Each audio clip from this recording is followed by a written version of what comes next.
Welcome to the Pencil Bob channel. I hope you enjoy the story. Remember to like and subscribe. And now the story. In the quiet suburb of Greenwood Heights, the Stevens family was known for their picturesque house, neatly trimmed lawn, and a white picket fence that wrapped around the property.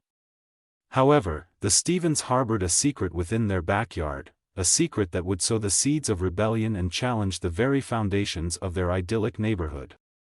The Stevens, a family of four, had only moved into their cozy two-story home 2 years ago. Tom, an environmental enthusiast, had always dreamed of living a sustainable life. When the backyard beckoned, he saw the potential for more than just a manicured lawn. With the support of his wife, Emma, and their 2 children, Lily and Jake, the Stevens decided to transform their backyard into a small farm. Rows of vibrant vegetables soon replaced the neatly trimmed grass, and the clucking of chickens filled the air. Tom, with his hands perpetually stained with soil, tended to the crops, while Emma managed the bustling chicken coop. The children reveled in the joy of fresh eggs and the vibrant colors of their growing garden. However, their utopian vision soon clashed with the strict regulations of the Homeowners Association. The HOA, led by the iron-fisted president, Mr. Henderson, had maintained a reign of control over the neighborhood for 15 years. The meticulous guidelines ensured a pristine appearance for every home, and anything deviating from this perfection was met with swift retribution. The first salvo came in the form of a notice, a neatly typed letter accusing the Stevens of violating the HOA's regulations. As the letters piled up, Tom and Emma found themselves facing escalating fines for each day their backyard remained a deviation from the HOA's vision of suburban bliss. One Saturday morning, a knock echoed through the Stevens' front door. Opening it, they were greeted by an irate Mr. Henderson, the president of the HOA.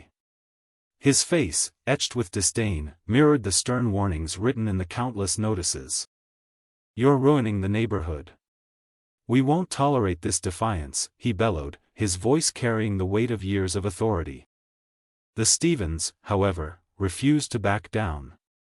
Tom passionately explained their commitment to sustainability and their desire to lead a life that aligned with their values. Mr. Henderson scoffed at such ideals, dismissing them as foolish and dangerous. The HOA's retaliation escalated. Exorbitant fines were imposed, threatening the Stevens' financial stability. To add insult to injury, the HOA slapped a lien on their house, a symbolic shackle that weighed down on their dreams of a backyard farm. As the tension mounted, the Stevens sought legal advice. Their plight attracted the attention of a tenacious lawyer, Amy Reynolds, who saw an opportunity to challenge the HOA's restrictive regulations. The courtroom became the battleground for a precedent-setting case that would determine homeowners' rights to sustainable living. The trial unfolded, and the courtroom was divided into 2 camps. One side represented the Stevens, fighting for the right to cultivate their backyard, while the other bore the brunt of Mr. Henderson's determined defense of the HOA's authority. Amy Reynolds argued that the HOA's regulations were outdated and stifling, denying homeowners the right to choose a sustainable lifestyle. She painted a picture of a community in need of change, where families could embrace eco-friendly practices without fear of reprisal. On the opposing side, Mr. Henderson argued that the HOA's regulations were the cornerstone of Greenwood Heights' charm.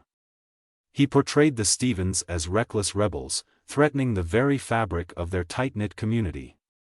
In his eyes, any deviation from the established norms jeopardized property values and the overall aesthetic appeal of the neighborhood. As the trial progressed, public opinion swung in the favor of the Stevens family. Supporters rallied outside the courthouse, holding signs that read, "Freedom to farm" and "HOA can't control everything." The once seemingly unassailable authority of the HOA began to crumble.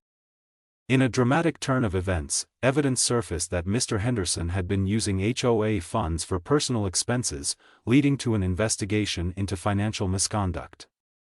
The revelation further tarnished the HOA's reputation and weakened their defense in the courtroom. The judge's decision sent shockwaves through Greenwood Heights. In a historic ruling, the court sided with the Stevens family, declaring that homeowners had the right to pursue sustainable living within reasonable limits. The HOA was ordered to pay a massive settlement, almost bankrupting the organization.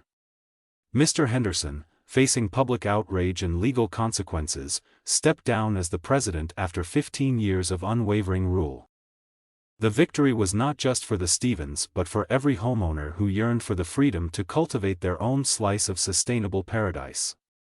The once restrictive regulations crumbled, paving the way for a more inclusive and forward-thinking community. As the sun set over Greenwood Heights, the Stevens family stood in their backyard, surrounded by the fruits of their hard-fought victory. The chickens clucked contentedly, and the vibrant vegetables swayed in the evening breeze. Their small farm had become a symbol of triumph over adversity, a testament to the power of standing up for one's beliefs in the face of oppressive authority.